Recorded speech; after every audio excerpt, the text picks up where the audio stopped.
What's up, motivators? Welcome back. It's Kevin. This is Pure Bullfit. And what if I told you that all of this conversation from your favorite content creators about evidence-based bunk is this, and old school training methodologies are king is that, is complete and utter nonsense, and that basically everything works to a degree. Almost everything works. And if you watch nothing else in this video, if you gain nothing else from it, understand this principle.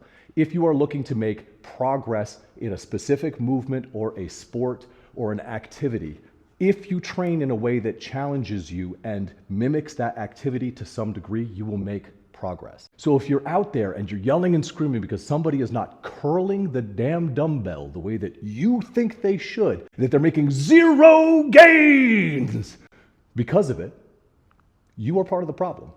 What brings this conversation to mind is a video from Eric I'm not trying to say that last name. I'm not familiar enough with the guy. Bugenhagen. But I have seen him a couple of times on Juju Mufu's channel and trading clips like this.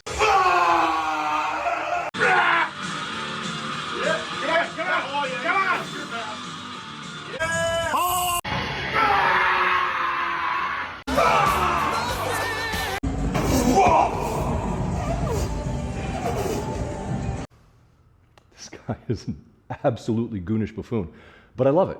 Don't take that the wrong way. I mean it in the best way possible. He has an approach that works for him, that he loves, that he promotes, and he is the king of horse cockery. And he is waging war on pencil neckery. React to pencil neck scientist dismantles Eric Bugenhagen's thick, voluptuous horse cockery. But this is a perfect example of the exact conversation that I'm talking about. I understand it for Eric, this is in large part a bit. And it works, man, it drives engagement, I freaking love it. It's entertaining as hell, and I tell you what, I'm gonna continue to watch it. And you might think that as a guy who really enjoys evidence-based content, that I would be prone to calling him out, grabbing some of his more ludicrous looking training clips, breaking them apart as so many other people on the internet have, saying why this is suboptimal and why this doesn't make sense and he's taking unnecessary risks. And while some of those arguments might be valid, it isn't how I authentically feel. The man trains the way that he wants to train. He stays as active as he does, doing what he's doing. And I think that is a far cry better than not doing anything because you can't figure out what's optimal. So I'm going to take you with me on my workout today, where I do a bunch of stuff that isn't necessarily the newest, latest, greatest thing in the science-based trend. I'm going to explain why I'm doing it and why it works just as good. All right, folks, we have here the immortal debate of old school versus, well, actually, I went to school. Ultimately, I think this debate is stupid and it's just for clicks and engagement because they're just two sides of the same coin. This is footage from the day previous where I had my heavy chest day. I worked up to a double or a triple at 350 pounds, didn't quite get the triple, and then I was supposed to do 315 pounds for 3 to 4 sets of 5. I only got one in because some stuff happened at the school that needed to be taken care of. So I came in the following day and I did an AMRAP set of 225 pounds, got like 21 reps. Great for me. Now, the evidence-based community might say, that's your third major chest movement in just 4 days, and that's too much accumulated fatigue for you to recover from. Well, they'd be wrong. The old school iron might say, why are you chasing high volume when you're primarily a power lifter? You know, you're going to have competing adaptations, and this is going to be an issue for you. They are also incorrect.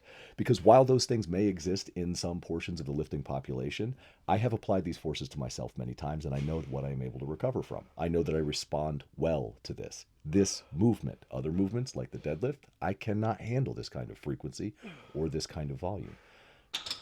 Old school mentality covers what has worked for people in the past, and evidence-based scientific community covers what works for most people and why. They literally are just two sides of the same coin. Take this, for instance. I'm squatting every day again. I've done this a number of times before. I'm going to squat up to some weight around 405 pounds, usually for paused reps. Because it's been feeling heavy lately, I haven't been doing a lot of squatting. I respond really well to this. In the past, when I have done 405 pounds every day or 505 pounds every day for 30 days each, I had a lot of people from both schools of thought telling me why it wasn't going to work. Well, they were incorrect because it did work for me. I made progress. I got much more comfortable under the bar.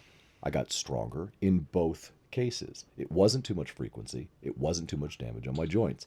And despite the fact that today is actually a higher volume posterior chain day for me, It's also incorrect to say that the squat is going to compete with that in some way, given how much ridiculous carryover there is between the squat and the deadlift in the muscles and how they are used. Somebody might object to the fact that I was doing a Nordic curl just there because it's just not as effective or optimal as a seated leg curl. I don't have access to a seated leg curl. And the fact of the matter is that the margin of difference for effectiveness between these different variations isn't really that much. It's not functionally useful. We have movements that people have been doing for decades and they're like, well, Mike Mentzer did it, Arnold Schwarzenegger did it, it must be superior, versus exercises that people have gone in the lab and they have taken samples from people's muscle fibers and seen how the cross-sectional area has increased by 0.4% more in comparison, and they get all caught up in that. They get caught up in things like this. It's a rack run. Now, this is something that people have done for decades. Or you could call it a cluster set, where short pauses in between maximal effort accumulates a total amount of fatigue and a total amount of stimulus over time. Is my form perfect? It absolutely is not. Am I getting a ton of freaking stimulus in there, one hell of a pump, and a lot of exercise in? Yes. Yes, I am. There are other ways to do this exercise. Could I build enormous biceps this way? Yes, lots of people have. Would I get a lot of hate on the internet because people are like, well, you used your hips and there was a little bit of swing in that? Would I get a lot of validation from people who prefer old school styles of movement and just manly exercise? I would, and all of it would be vacuous and wrong and irrelevant, because why is this important? It works for me. I enjoy doing it. This is a kind of exercise I will consistently engage in. Sure, I could be doing curl variations with a stretch bias. Absolutely. And with much lighter weight, could I, comparing repetition to repetition, be getting more stimulus from these than I was from the rack run? Yeah, absolutely. Sure, you could make that case. But who says that I'm going to do 25 repetitions like this per arm? Not a chance. Not this time. The total amount of stimulus is what matters, not whether or not you can make a case to say that something under specific circumstances, when viewed only in a super narrow scope, is technically more effective than something else. Am I likely to do this kind of curl every time I come in to do curls? No, it's not as fun. And if I can put in just as hard total work the other way, and I do, then I've made just as many damn gains. Consistency and effort are the two most important components to progress, not exercise selection, not which of your favorite YouTubers supports it. I know it can be hard to sort through all the BS with the constant yelling and screaming and attention grabbing on the internet, but I would implore you not to confuse the volume and the vehemence of somebody's argument with its validity. Verily, this vicious swaz of verbiage veers most verbose. Man, it is 15 degrees out, but I still need my sunglasses. Welcome to Maine. All right, as silly as I find all of the drama surrounding opt bros attacking old school mentality people, calling them knuckle dragging morons who are leaving gains on the table, and the old school guys being convinced that it's just a bunch of nerdy kids who spent too much time in school, and if they were really knowledgeable, they'd have built some muscles. Yeah, that one was for you, Mike Van Week, you spineless bitch. I do find it silly, but it's entertaining at the same time, and that's why we watch it. But we shouldn't take it seriously, because at the end of the day, I love both. I love the inspiration of Iron Addicts, and it's still your motherfucking set. I am one of the few that has had the honor of CT Fletcher screaming that in my face while I was working on a set of the most grueling push-ups that I had ever done. But at the same time, I spend hours sitting down watching videos of Jeff Nippard or Mike Israetel or Dr. Brad Schoenfeld or Dr. Pack or all of these people going over the latest research, telling us what we figured out about why the body does what it does. I am not threatened by large words. I am not threatened by opposing views or older school methodologies that I wouldn't personally use but have obviously worked for others. Where both arguments fall apart is comparison. Are you going to make the same kind of gains as Arnold Schwarzenegger, Mike Metzer, Dorian Yates? Not unless you have perfect genetics and are on a substantial amount of gear. Are you in a position to actually take advantage of all of the optimal information? Is your sleep on point? Your nutrition? Your training? Do you know if your body responds best to training to or through failure? Or is getting close enough to failure enough for you?